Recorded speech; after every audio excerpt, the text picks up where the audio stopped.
Hi friends, అందరూ ఎలా ఉన్నారు? బాగున్నారా? వెల్కమ్ టు ఆరిల్ శ్రీ జ్యోతి శ్రీనివాస్ వ్లాగ్స్. నేనైతే ఫుల్ హ్యాపీగా బాగున్నాను. మీరందరూ బాగుండాలని మనస్ఫూర్తిగా కోరుకుంటున్నాను.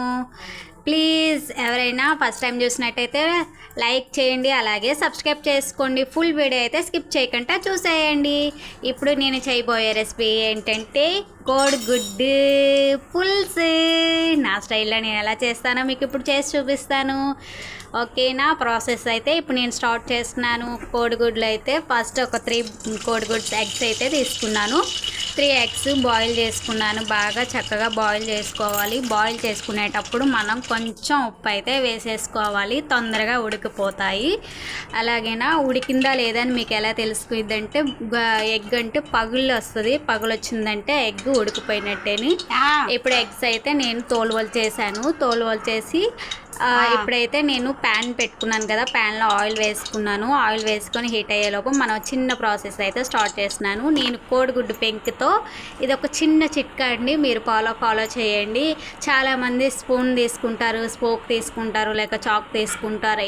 ఏమీ తీసుకోకుండా నీట్గా సాఫ్ట్గా రావాలి అనుకుంటే మనం కోడిగుడ్డు పెంకుని తీసుకొని, పైన పెంకు ఉంటుంది కదా, ఒక చిన్న పీస్ అయితే తీసుకొని దాంతోనే డాట్స్ పెట్టుకోండి. ఈ చిన్న టిప్ అయితే పాటించండి. 4 వైపులా కూడా ఆ పెంకుతో, గుడ్డు పైన పెంకుతో ఇలా డాట్స్ పెట్టుకోండి. ఇలాగా 4 లెవెల్ ఆఫ్ డాట్స్ పెట్టుకుంటే చాలా బాగుండేది. లోపలికి గ్రేవీ అనేది వెళ్ళి చాలా టేస్టీగా ఎగ్స్ అయితే బాగుంటాయి.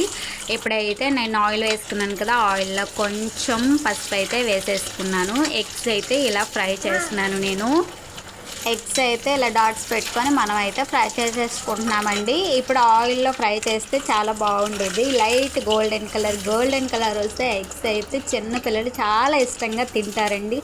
అంత బాగుంది. చిన్నపిల్లలే కాదండి, నేను కూడా తింటాను. ఎగ్స్ ఇలాగ బాయిల్ చేసి ఎగ్స్ అయితే ఇలాగ ఫ్రై అయిపోయి పక్క తీసి పెట్టేసుకున్నాను. ఇప్పుడు కొంచెం జీలకర్ర ఆవాలు వేసుకున్నాను, ఫ్రై చేసుకుంటున్నాను.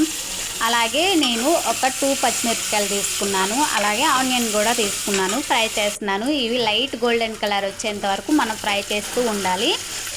ఇలా ఫ్రై చేసేటప్పుడు కొంచెం కరివేపాకు అయితే వేసేసుకోవాలి. కరివేపాకు వేసుకొని గోల్డెన్ కలర్ వచ్చేంత వరకు ఫ్రై చేస్తూ ఉండాలి. ఇలా ఫ్రై చేయడం వల్ల టేస్ట్ అయితే ఎగ్ పులుసులో చాలా బాగుంటుంది. ఎగ్స్ చూడండి ఎంత బాగున్నాయో.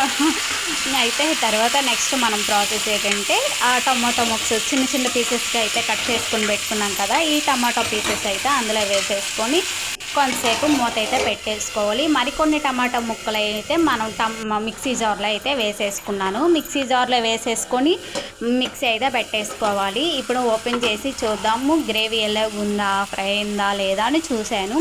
కొంతసేపు ఓకే ఫ్రై అయింది. ఇప్పుడైతే నేను కొంచెం అల్లం వెల్లుల్లి పేస్ట్ అయితే తీసుకున్నాను. అల్లం వెల్లుల్లి పేస్ట్ తీసుకొని మనం మ్యాష్ చేయడానికి కొంచెం ముద్దలాగా గ్రేవీలాగా అవ్వాలంటే మనం ఆ గరిటతోనే కొంచెం అలాగా మనం మద్దన చేస్తే తొందరగా స్మాష్ అయిపోయింది, తొందరగా ఫ్రై అయిపోతాయి. ఇప్పుడు అయితే మనం మిక్సీ జార్లో మిక్సీ పట్టుకున్నాం కదా, ఆ పేస్ట్ని కూడా మనం ఇందులోనైతే వేసేసుకోవాలి. ఈ పేస్ట్ ఎలా చేసుకున్నాను కొంచెం వేసుకొని, ఇందులో మనకు కావాలి అనుకుంటే కొంచెం ఉల్లిపాయ ముక్కలు కూడా వేసుకోవచ్చు. నేనైతే వేసుకోలేదు. ఇలా వేసుకొని మనమైతే కొంచెం గ్రేవీలాగా అవ్వడానికని కలుపుకోవాలి. ఇలా కలుపుకున్న తర్వాత కొంతసేపు గ్రేవీలాగా అయ్యిద్ది. ఇలా చేసేటప్పుడు మనము ప్రాసెస్ చిన్న సిమ్లో పెట్టుకొనే చేసుకోవాలి.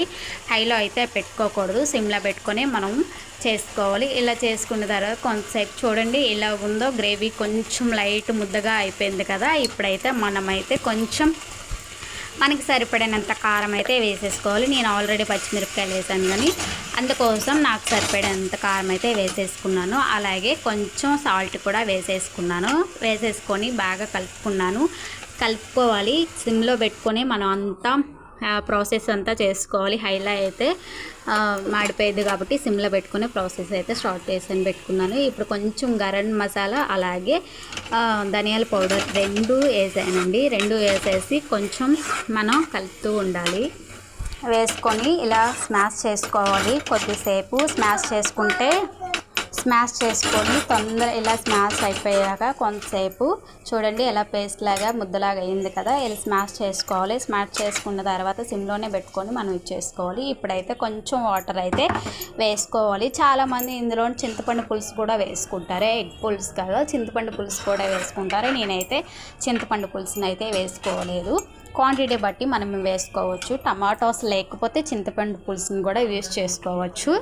ఇలాగా నేను మరిగిపోయింది చూడండి, దగ్గరికి అయ్యింది. క్వాంటిటీ అయితే దగ్గరికి అయ్యేటప్పుడు మనం ఇందులోనే ఎగ్స్ అయితే వేసేసుకోవాలి. నేనైతే ఎగ్స్ అయితే వేసేసుకున్నాను. ఇందులోనే ఎగ్స్ వేసేసుకొని కొద్దిసేపు అలా కలుపుతూ ఉండాలి. కలిపేటప్పుడు మనం చూసుకొని చక్కగా కలుపుకుంటే ఇదేనండి ఎగ్ పులుసు.